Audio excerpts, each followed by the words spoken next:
I'm here at the NFA 2019 convention in Branson, Missouri with Joe Wan from Shogun Fireworks.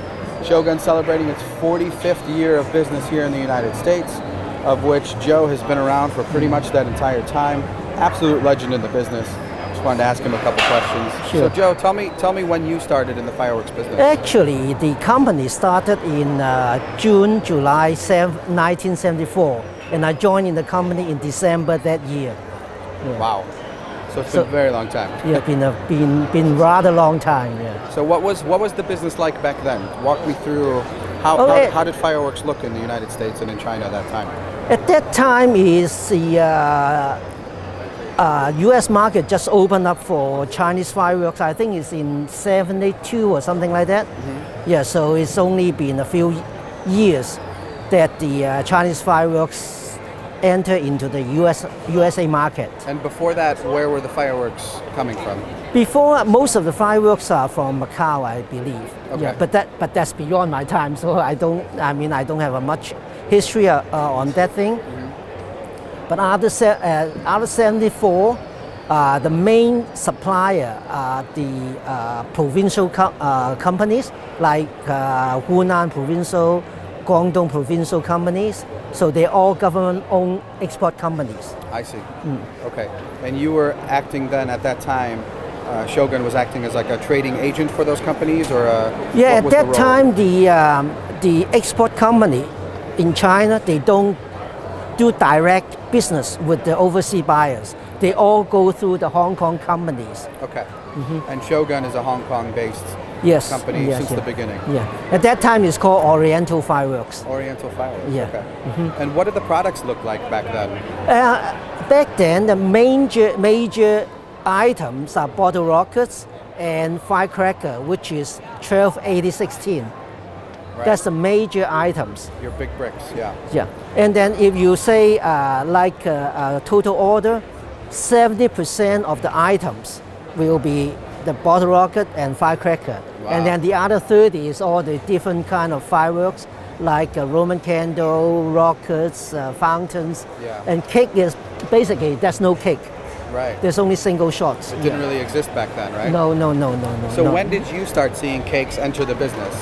Cake, I think it's like 78, 79, I think a few years later. Did it make a big splash in the business when it did come out?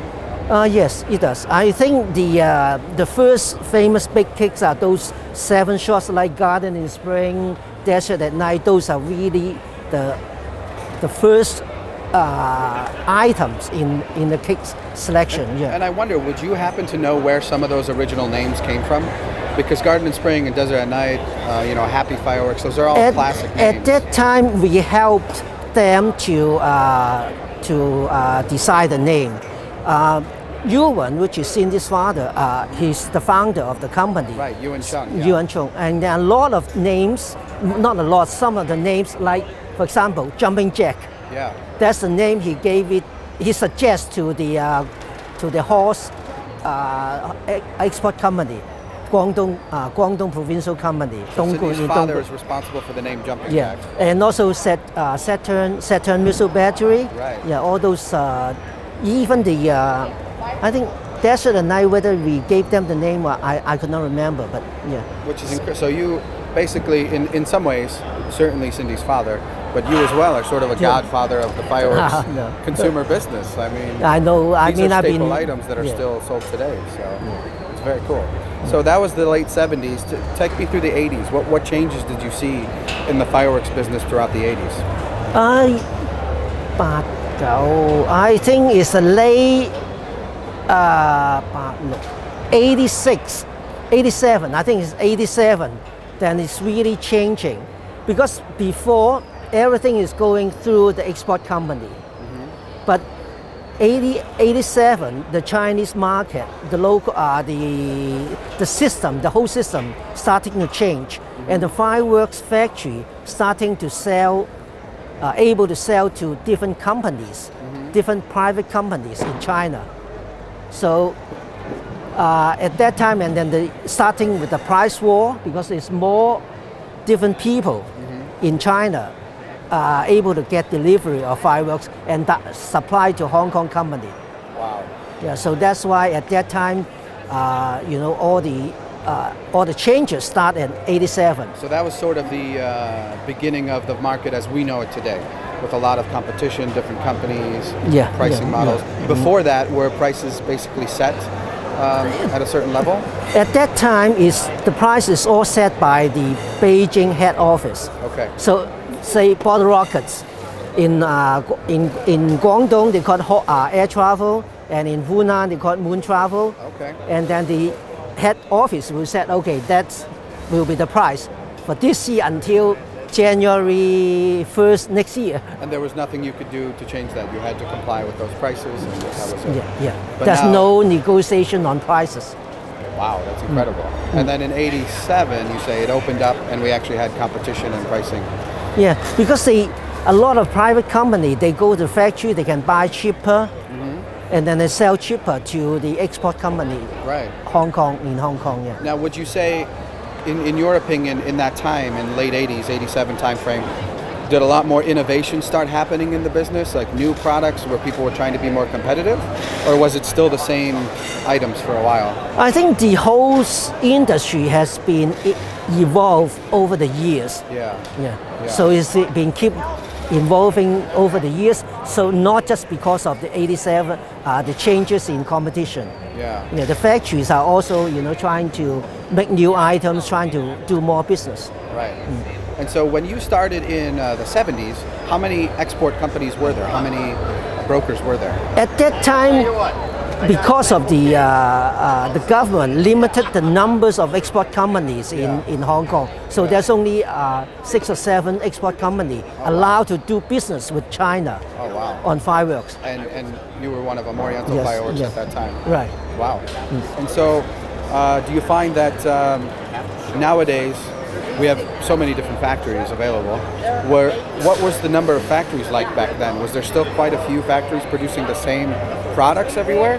Or was it just a couple of large factories making everything? No, at that time it's much more factories. More factories? Much more factories. Okay. And compared to the scales now, the factories are smaller in size, but many more workers. I see. Yeah. Okay. So what was the output like? Do you happen to know what the figures were like? Roughly how many containers were exported from China in the '70s a year? Like how many? I think at that time, I don't really have a statistic. I think over the years, maybe the U.S. market maybe double. Really? Yeah. Since the beginning? Yeah. Wow, okay. And so in the '90s, you see all these new companies starting to enter the market, right? And you see a lot more new products. Where was Shogun as far as the innovations in the business during that time? And Vulcan, the display brand as well. What sort of innovations did they bring to the market? Yeah, we are the first company, one of the first company, we start with our own private label. Okay. Yeah, we do a lot of private label, and then in the 90s we start, late 90s we start our own manufacturing in China. Right. Yeah, we first start with the Shell factory, which is producing the Vulcan Shell brand name, and then later on we start with other consumer fireworks. And I remember you telling me a story that Ewan, the founder, actually was the first to put color paper on top of cakes. Yeah. Is that correct? Yeah, that's correct. Yeah.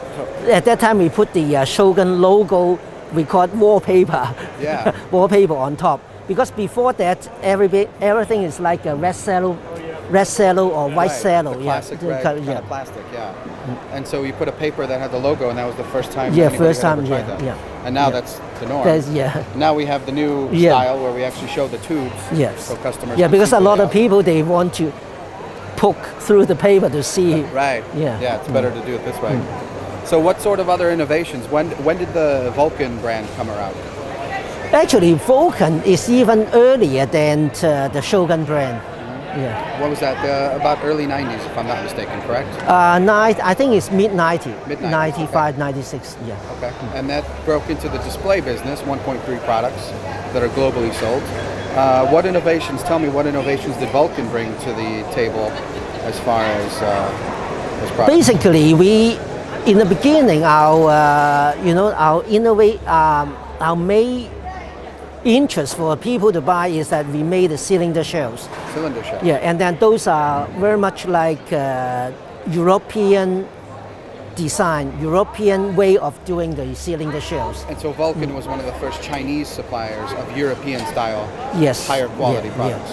Yeah. And then tell me about like modular slices. I know modular cakes. Yes. We had a little bit of something to do with that. Tell me the Right. story behind that. Yeah, actually, we are the first one to introduce this kind of modular cake. Yeah, we're the first one. Yeah. To break it up and actually customize right, the show yeah. a little bit more. Because a lot of people they say, they have to cut open all the cakes in order to make it accurate timing. Yeah. So that's why we come up with this idea of selling the slices. Do you remember roughly when that was? Oh boy. That's like at least 15 years ago. Wow, okay. 10, 15. That So early 2000s is when that started. 2004, 2005 maybe. I think 2010. Yeah, 2010. Late 2000. Yeah. Okay. And then the EMAX receptacle as we know it today. Yes. Yeah. We are also the first one to come up with this. Yeah, because a lot of accident is occur when people putting in or removing the EMAX from the quick match. So we find that this is much easier to set up and also much safer way to do it. Right. Yeah. And so the original EMAX receptacle, which is like sort of a T-shape. Yeah, it's a T-shape. That was the original design. Yeah, we call it traditional. Traditional. Original or traditional T. And then also innovated the twist lock to Yeah. make it a lot faster with the little nub where you can actually lock in the connector, right? Yep, that's correct. So it sounds like a lot of new items, a lot of ideas. It's crazy to think that you've been in the business so long and Vulcan and Shogun have been in the business so long. Yeah, and then it They becomes brought the so many new things. industry standard now. Exactly. Nowadays we look at it and we think, well, I guess it always existed, but it's very interesting to hear where some of these things came from. Yeah. Now, do you think, as I understand it, Vulcan has a lot of experience actually working with shooters, with pyrotechnicians to learn some of this stuff, you know? Like, you don't know that need exists until you go out and actually look at that stuff. So was there a lot of travel and stuff? I know that Cindy's father, Ewan, is very much into traveling around and seeing fireworks. Would you say that's a big advantage that has brought the company forward and helped it innovate? Yes, in the beginning, we organized our staff to go to Europe one or two times a year. Mm-hmm. Yeah,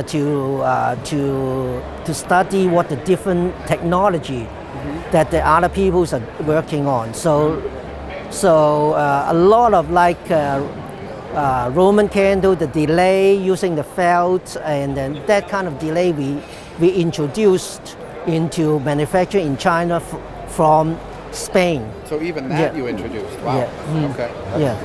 So basically every major innovation has come through the doors of Vulcan and Shogun and Oriental Trading. Yeah. And also we organized a trip to Japan to also study the way to how they make the stars. And tell me a little bit more about, I'm not super familiar with the story of Japan.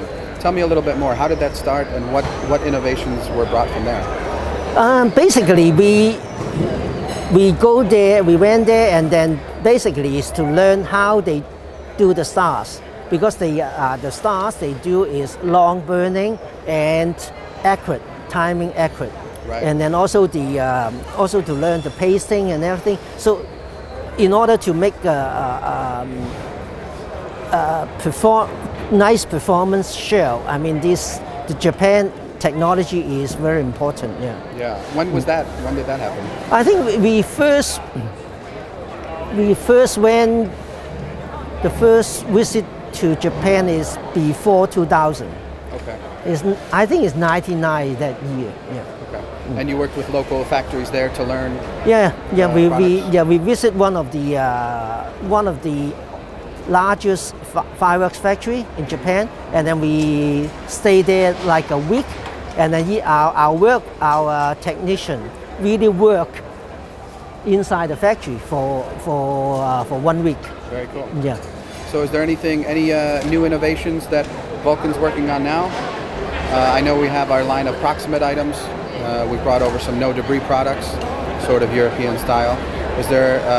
Are you excited for the future? Are you always looking for that next? Yeah, new we're thing? always looking for a new thing. Yeah, that's how we can stay with the competition. Right. Yeah. Right. Yeah. Well, very cool. Thank you so much for the information. It's great to hear this kind of stuff. Okay, thank you. Yeah. You're welcome.